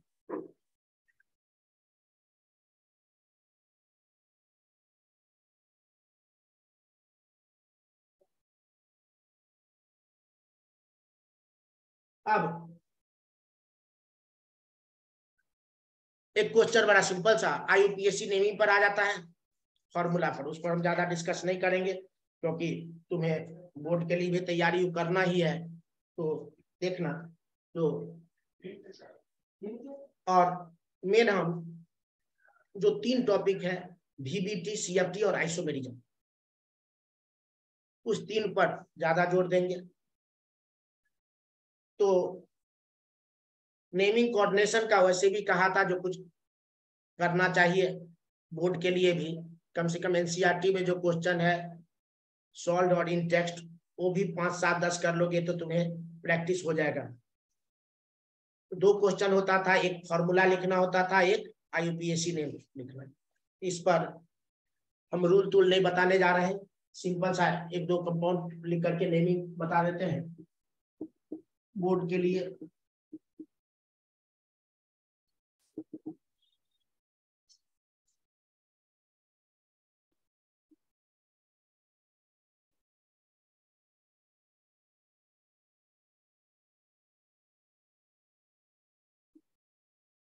इसका IUPAC नेम पूछ दिया, जो बता CrNH3 होल 4Cl2Cl,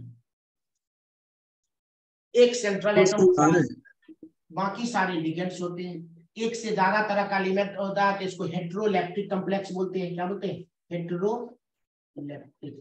अगर एक ही तरह का लिगेंड होता है तो क्या बोलते हैं, homoleptic. Homo means same, hetero means different. तो हेटेरोलैप्टिक कॉम्प्लेक्स है जिसमें 1 से 2 लिगेंड है।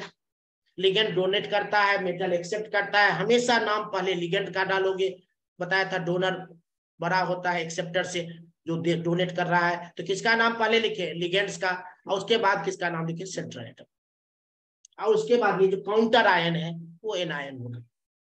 तो यहाँ पर नाम बता तो लो, हम लिख देते हैं। टेट्रामीन डाइक्लोरो, टेट्रामीन डाइक्लोरो, अमीन डाइक्लोरो, डबल एमाइनी। एक बार IIT में इसी पर खेल गया था, जो सारे में AMINE थी, एक में ये डबल एमाइनी था। टेट्राएमीन क्लोरिडो, कोई गैप नहीं बताए हुए हैं। और उसके बाद सेंट्रल एटम कौन सा, क्लोराइड। लेकिन ऑक्सीडेशन नंबर रोमन में डालेंगे और क्लोराइड। याद होगा तुम्हें, इस Cl को क्लोरिडो लिखा है और इस Cl माइनस का काउंटर आयन एनायन था, क्या लिखा है, क्लोराइड लिखा है। हेटेरोलैप्टिक का मतलब 1 से ज्यादा तरह के लिगेंड। अगर यही रहता CrNH3 होल 6Cl3, बताओ इसमें कितना लिगेंड तुम्हें दिखाई पड़ रहा है, परिचित? 6 है ना, कितने तरह के, एक ही तरह के हैं, तो इसको क्या बोलोगे, होमोलैप्टिक। और इसमें 2 लिगेंड, 2 तरह के लिगेंड दिखाई पड़ रहा है, NH3 भी और Cl भी। तो 1 से ज्यादा तरह का हो तो क्या बोलते हैं, हेटेरोलैप्टिक। यही तो कहानी। अब oxidation number X + 0, neutral ligand Cl का चार्ज -1 -2, और ये हो गया -1। 0 x = +3 आ गया, तो 3 कहां डाल देंगे, रोमन एटम।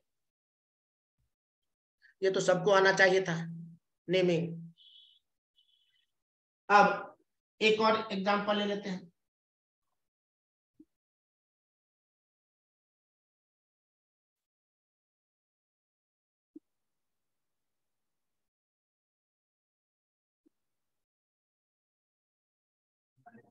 K3CrC2O4 thrice. बताओ तो इसका कोऑर्डिनेशन नंबर कितना होगा, potassium try oxalate, try ऑक्सलेटो, chromate. Anionic complex होता है तो 8 लग जाते हैं। तो पोटासियम बाहर था तो यहाँ से लिखना। इस दोनों में एक सेंट्रल एटम है, दूसरा क्या है लिगेंड। तो पहले लिगेंड का नाम लिख देते, क्या लिखते हैं ट्राई ऑक्जिलेटो।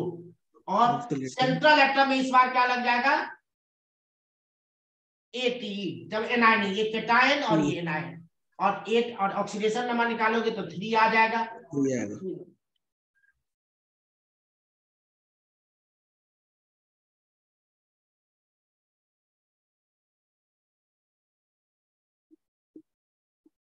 एनसीईआरटी का एक सॉल्व एग्जांपल है, वही हम लिए हैं AgNH3 whole twice AgCN whole twice. बताओ तो नहीं, एक ही कॉम्प्लेक्स है, ये एक ही कॉम्प्लेक्स है।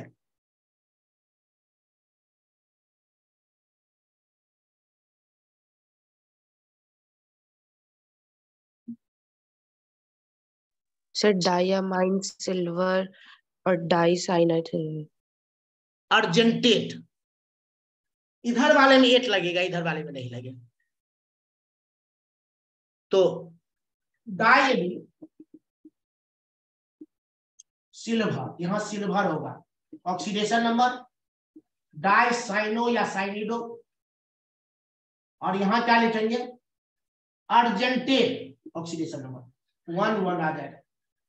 x + 0 + x - 2 = 0, तो 2x = +2, तो x = +1, 1 1 आ जाएगा। डायमीन सिल्वर, इधर का नाम सिल्वर क्यों लिखा, केटायन था, और इस सिल्वर को अर्जेंटेट लिखा। जैसे आयरन रहेगा तो फेरेट लिखेंगे Ag। सर ये 1 कैसे आएगा? के बाद क्या लिखा है? डाइसाइनो के बाद क्या लिखा है? Diammine silver 1 dicyano argentate. Sir ये 1 कैसे आया, एक बार और बता दो। यहां से लिखना चालू करें x + 0, फिर इसका तो x हमने लिया है, Cn का चार्ज -1, तो 2 Cn है तो -2 = 0, तो क्या आ जाएगा 2x = +2, x = कितना आ गया +1। ऑक्सीडेशन नंबर हमने कैलकुलेट किया है।